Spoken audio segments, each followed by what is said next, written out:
Money Heist begins by showing a young woman who is depressed because she has just lost her beloved boyfriend forever. She is an accomplished robber who has often carried out robberies with her boyfriend. However, the last robbery they carried out turned out to be a failure, which led to the death of her boyfriend. The woman became a fugitive from the police, so she planned to escape to another country. In her despair, she is approached by a bespectacled man nicknamed the Professor. The Professor then offers her to join a group where they plan to carry out the biggest heist in Spain. Having no other choice, she finally decided to join his group. After that, the Professor gathered 8 other people, including the young woman, and took them to a place where they would train and plan the robbery. The Professor asked them to follow the training determined so that the robbery they wanted to do could run smoothly and achieve their desired results. At the first meeting, they chose the city's name as a pseudonym. The first member is a man nicknamed Berlin, a jewel thief who has experience in various robberies. Berlin became the Professor's second in command, who would directly lead the robbery on the ground while the Professor watched from a distance. Next, a man nicknamed Moscow, a former miner turned criminal who joins the group with his son, Denver. The other members are Rio, a man who is a genius hacker.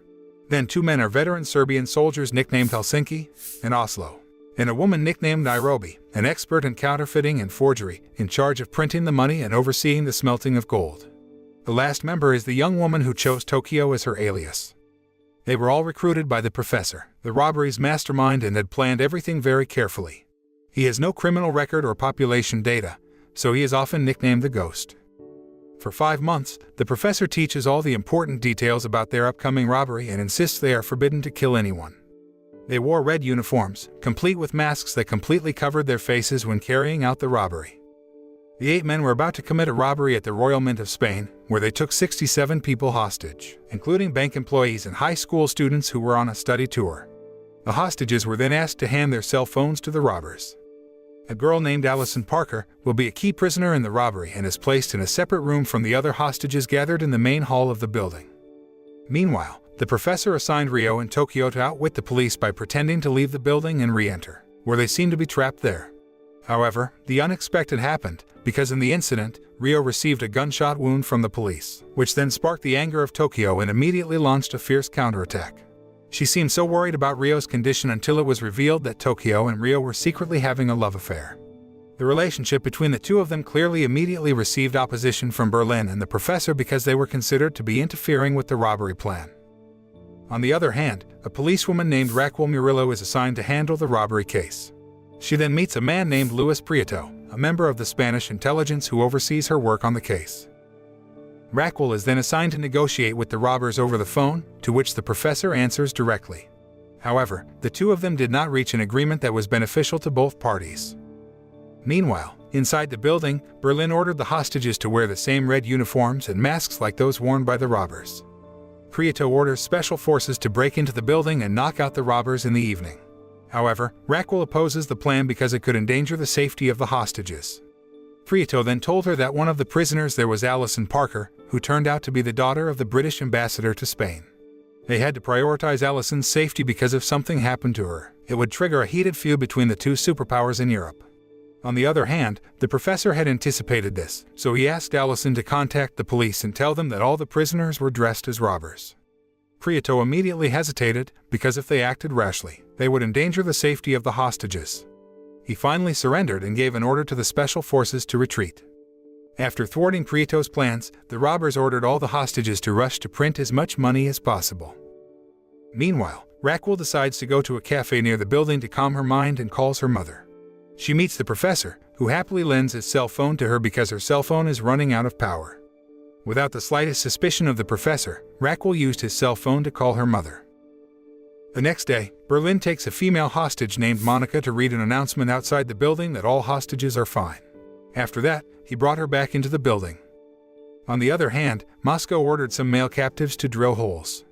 In contrast, the other hostages were allowed to record videos which would later be shown to their respective families. Tokyo seemed a little jealous that Rio was assigned to watch over Allison, especially because of Rio's caring attitude towards her. While Tokyo was arguing with her boyfriend, Allison secretly reactivated her cell phone, so the police could track the signal and conduct wiretapping. Rio, who immediately realized this, grabbed her cell phone and threw it out the window.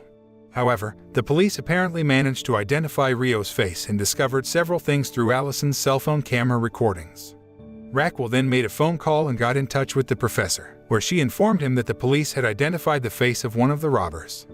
Hearing this, the professor then asked Berlin to conduct research on the hostages and make sure that they were not holding cell phones. Meanwhile, a male prisoner named Arturo tells Monica that he has another cell phone in his jacket pocket hanging in another room. Arturo is the director of the Royal Mint of Spain, and Monica is his secretary and his mistress who is carrying his child out of wedlock. After that, Monica begs the robbers to be moved to another room because she has a panic attack which can have serious consequences. On the other hand, Rio seems to have a serious conversation with Berlin regarding his love relationship. He insists that Rio does not interfere with work matters with personal matters such as his romantic relationship with Tokyo. Shortly afterwards, Raquel met up with the professor again at the cafe near the building. Because the professor tried to approach Raquel and his suspicious attitude, she then paralyzed him and asked about his true purpose. She then investigated him in front of everyone but found nothing suspicious. The man who owns the cafe appears and tells her that the professor is a regular customer of the cafe, and a nice guy, because they know each other quite well. Feeling ashamed and guilty, Raquel rushed away from there. Turning back into the building, Denver secretly administers the medicine to Monica. However, his actions were discovered by Berlin, so he ordered Monica to return to the hostage's room. Meanwhile, Tokyo, knowing that Rio had been beaten by Helsinki, became furious and shot several CCTV cameras in response. She then contacts the professor and threatens to kill anyone who dares to hurt her boyfriend. Helsinki and the other members feel annoyed that Tokyo always interferes in work matters with personal matters, which is very risky and can endanger the success of their robbery mission. Meanwhile, Denver, ordered by Berlin to kill Monica, seems so indecisive that he decides to shoot Monica in the leg and hides the woman in the safe. Elsewhere, Raquel's mother looks very panicked and confused when she discovers that her granddaughter has disappeared. Unable to call Raquel through her cell phone, she dialed the last dialing number used by Raquel, which immediately connected to the professor. Receiving a call from Raquel's mother, the professor rushed to meet Raquel at the police post located in front of the Royal Mint of Spain building and gave her a cell phone. Because his arrival was not suspected by the police, the professor took the opportunity to observe the performance of the police in handling the robbery case. Meanwhile, Raquel looked panicked because her mother reported that her daughter had disappeared. Tokyo and the others looked disappointed that Berlin ordered Denver to kill a hostage when they had been ordered not to kill anyone. Knowing that Denver had killed someone, Moscow immediately had a heart attack because he had no idea his son would become a murderer. Elsewhere, Raquel finally feels relieved after knowing that her daughter is fine and is with her ex-husband. However, she immediately asked him to stay away from their daughter because she was worried that her ex-husband would negatively impact their daughter. After that, Raquel met the professor at the cafe and returned his cell phone while thanking him and apologizing for being prejudiced against him. Because of the professor's attention and other kind gestures, Raquel became more open about discussing her problems with him. Not long after, a man named Angel came up to Raquel and asked her to return to the police station outside the building. Angel is a deputy inspector and Raquel's second in command. Meanwhile, Denver meets Monica in the building and intends to remove the bullet lodged in her leg. However, Monica refused because she was worried about the safety of the fetus in her womb. On the other hand, Moscow, who finally wakes up after suffering a heart attack, feels very guilty for involving his son and decides to sacrifice himself by walking out of the building and confronting the police who were already preparing to attack. However, it was Denver who knew his father's intentions. He rushes to stop his father and tells him that he didn't kill anyone and only injured Monica. Hearing his son's confession, Moscow was very relieved. He then asked Berlin for permission to get some fresh air outside, where Denver and Moscow then took several hostages, including Arturo, to the roof of the building and had them all wear masks to outwit the police. Arturo, who overheard Denver and Moscow's conversation about Monica, was furious and pointed a gun at them, demanding an explanation. Denver and Moscow then knelt down and told the rest of the hostages to kneel so they wouldn't be suspected of being a gang of robbers. Meanwhile, Raquel, who knows about the incident, orders her men to shoot Arturo because they think he is a group of robbers. Denver and the others then led Arturo into the building to provide first aid to him. On the other hand, Raquel, who realized that the man who was shot was the director of the Royal Mint of Spain, contacted the robbers and asked to send medics into the building to treat Arturo. The professor agreed. In the evening, Angel and two men who are paramedics enter the building to treat Arturo. However, unbeknownst to the robbers, Raquel had ordered several other policemen to sneak into the building through the air vents. Elsewhere, the professor, who is monitoring everything through CCTV cameras, immediately realizes that Angel is a police officer and informs Berlin about it, asking them to be aware. After implanting a bug in Angel's glasses, the robbers ordered them to immediately operate on Arturo. On that occasion, Denver secretly took some medical equipment and anesthetics needed to treat Monica, who was seriously injured by gunfire. Not only that, but he pays attention to every step taken by the medical team while carrying out surgery so that he can practice it to treat Monica. After that, he returned to the safe room to meet his father, who cared for Monica, whose condition was increasingly critical. Meanwhile, Nairobi, who had suspected Denver's movements for a long time, secretly followed him to the safe room and found that Monica was still alive. However, Nairobi does not report this to Berlin and the others and decides to help Denver and Moscow save Monica. On the other hand, Berlin gets a call from the professor informing him of suspicious movements around the building.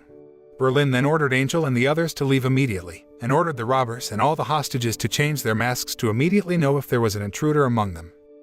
After returning to the police station, Angel rushed to tell Raquel about it, so she immediately pulled the police back and canceled their mission to infiltrate the building. The professor's plan is again going perfectly, especially now that he can monitor the movements of the police because of a wiretapping device implanted in Angel's glasses. Turning back into the building, Berlin is seen entering the office and taking out a box containing several bottles of medicinal liquid and injection. He immediately hid the drugs when Tokyo suddenly entered the room. She then asks him to admit his guilt to the professor for ordering Denver to kill someone. Berlin had no other choice and immediately contacted the professor, revealing everything. Hearing this, the professor looked very disappointed because his second-in-command had violated the rules. The professor absolutely cannot tolerate his team members who have violated not to kill anyone. Moreover, the police have urged him to submit evidence that all the hostages are safe and well. After hanging up the phone and Tokyo coming out of the room, Berlin opened the medicine box and injected the liquid medicine into his hand. Elsewhere, the police managed to identify a car key through a CCTV camera, which was probably the vehicle used by the robbers. The professor, who knew about this, immediately contacted Helsinki to ask about the car he had left in a car dump. However, Helsinki said that he had not cleaned up the traces of those still left in the car. Hearing this, the professor immediately prepared some equipment to erase their tracks in the car and rushed there. Before leaving, he gets a call from Raquel asking him to free 8 minor hostages. She gave him an hour to think about the offer. However, the professor used the next hour to head to the car dump and fix the problem. Long story short, the professor finally arrived at the car dump and sneaked in there to find the car used by Helsinki. However, his actions were soon discovered by a man who worked there, who then let him go after being satisfied with pranking and scaring him. The professor then returns to his hiding place and informs the underage hostages to be released. Since Allison Parker's name is not on the list of hostages to be released, Prieto then urges Raquel to do whatever it takes to convince the robbers to free Allison. The professor then offers to trade the other 8 hostages for Allison Parker. Unexpectedly, Raquel and Prieto apparently agreed to this. Through an eavesdropper, the professor finds out that Raquel and the police plan to head to a used car dump after negotiating, so he rushes there first to eliminate the trail. This time, the professor managed to find the car he was looking for and immediately cleaned the fingerprints and traces of them that might be left on each side of the car. He slipped a button into the car seat and hurried away from there when finished. Because Raquel and the police had arrived, the professor was forced to hide in the car while planning an extreme escape by pretending to be a tramp. He purposely tore his clothes and stained his face and body beyond recognition. A policeman who intercepted his departure was tricked into thinking that he was an insane tramp and let him go from there. On the other hand, Raquel and Angel find the equipment used to erase fingerprints but find no one there. When the professor finally returns to his hiding place, he then leaks a recording of his conversation with Raquel to the media, in which she agrees to exchange 8 Spanish hostages with Allison Parker. Suddenly, this sparked the anger of all Spanish citizens because their government preferred to save Allison Parker, a British citizen, just because she is the daughter of the British ambassador, rather than 8 underage Spanish citizens. The scene then switches to a flashback where the professor and his team discuss an escape route. The professor orders Moscow and the others to make a hole that they will use to outwit the police while escaping through a tunnel built 5 years ago. Elsewhere, Raquel finally finds the button the professor had tucked in earlier and manages to identify it as one of Berlin's coat buttons. The professor deliberately did that as a punishment because Berlin had broken the rules. The police received information about Berlin, who turned out to be an accomplished robber who had been in and out of prison many times. He is known to have no family or relatives. According to the testimony of a prisoner who had been in the same prison cell, he is known to have a disease where his mental condition can change drastically if the disease is relapsing. Raquel learns that Berlin is not only suffering from a rare disease but deadly, because he is predicted to only have a life expectancy of 2 years. Raquel plans to spread information about him to win back people's trust. Prieto suggested that they slightly falsify information about Berlin by adding to his list of crimes as human traffickers related to the sale and purchase of minors. The police then brought in a man who worked at a car dump to sketch the professor's face he had seen. Knowing this, the professor acted quickly by threatening to kill his family if he made a sketch of his face and reported it to the police. Meanwhile, inside the building, Nairobi, who was watching the news on television, was surprised by the information about Berlin. She had no idea that Berlin had committed crimes involving minors. However, Berlin denied all the accusations and strangled Nairobi because it was irritating. Not only that, he then confirmed that he had never used the car. However, Berlin knew that the person who had gotten himself into this trouble was Denver, who had secretly borrowed his suit for a party. He invites Helsinki and the others to look for Denver's whereabouts. He finally met Denver, who was in front of the toilet, and he immediately knew that Denver was waiting for someone. Berlin then opened the toilets one by one and found the whereabouts of Monica, who was still alive. At the same time, Tokyo comes there and tells him that the professor wants to talk to him on the phone. He then tells the professor that Monica is still alive. Knowing this, the professor became very relieved and asked him to carry out the next plan. Berlin ordered his team to make a fuss by shooting fiercely and ordering the hostages to scream hysterically. Raquel and the police who heard this then rushed to contact the professor and urged him to immediately submit evidence showing that all the hostages were alive and well. After that, Raquel and Angel discussed Berlin's special drug for his illness. Based on the information obtained, Angel informed that a few days before the robbery occurred, there was someone who bought the special drug in large quantities at a pharmacy. Raquel then asked him to conduct further investigations regarding these drugs. Raquel and some of her colleagues then checked the videotape of the hostages sent by the professor. However, because she feels unsure and suspects that the video has been fabricated, she then asks that she be allowed to enter and meet the hostages in person and make sure they are all okay. The professor then agreed.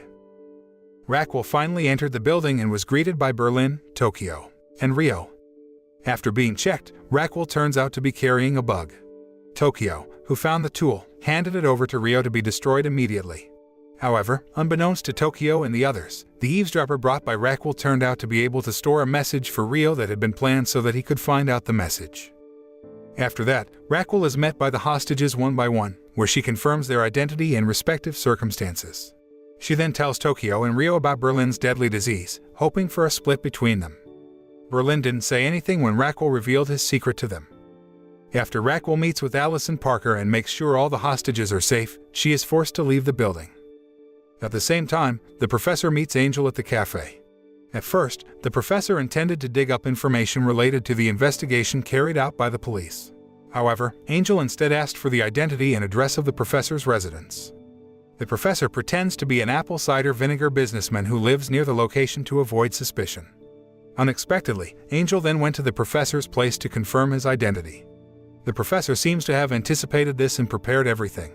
However, Angel secretly takes the professor's spoon and hands it over to the forensic team to confirm his involvement in the robbery case handled by Raquel.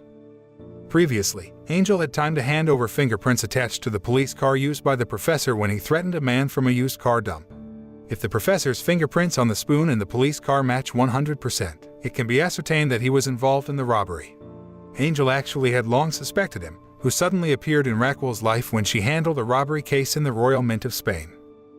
Elsewhere, Rio was seen in the toilet and opened a message from Raquel, which contained a video recording of his parents asking him to immediately surrender himself to the police. Raquel promised that he would get a reduced sentence if he decided to turn himself in and cooperate with the police. Meanwhile, Angel rushed to the pharmacy to continue the investigation. When he got there, he was surprised that the pharmacy employees had been robbed and all the data had been taken away. The professor turns out to be one step ahead of the police, so Angel suspects that there is a spy on the police side. Because the information is only known by himself and Raquel, he then suspects that Raquel is a gang of robbers who have been helping them from outside. On the other hand, Raquel thinks the same and suspects Angel of being a gang of robbers. They were involved in a heated debate that led to Angel's exit from the investigation team of the robbery case. Raquel then has dinner with the professor and threatens him to take her to his residence. The professor complied with Raquel's request and took her to his hiding place, which he had changed in such a way as to convince her. Because Raquel did not find anything suspicious about the professor, she apologized to him, and they spent the night together. They both have apparently been secretly in love with each other, but Raquel chose to focus on her work first. Meanwhile, Angel drives drunkenly because he is frustrated that Raquel has never trusted him and prefers a stranger who has just appeared in her life. Angel then got a call from the forensics team, who informed him that the professor's fingerprints found on the spoon and in the police car turned out to be 100% match, which indicates that he was indeed involved in the robbery at the Royal Mint of Spain. Angel then rushed to call Raquel's cell phone, but there was no answer. He then contacted Raquel's mother and left a voicemail mentioning the professor's involvement in the robbery. However, after doing so, he had a pretty tragic traffic accident, and his condition is now in critical condition. Meanwhile, Arturo and several men who were taken hostage and assigned to make a hole have devised an escape plan and prepared everything quite well. Arturo then intends to meet Monica and invite her to run away with him.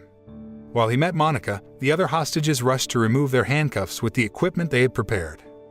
When Oslo came to bring food for the hostages, he was hit with an iron rod, causing him to be badly injured.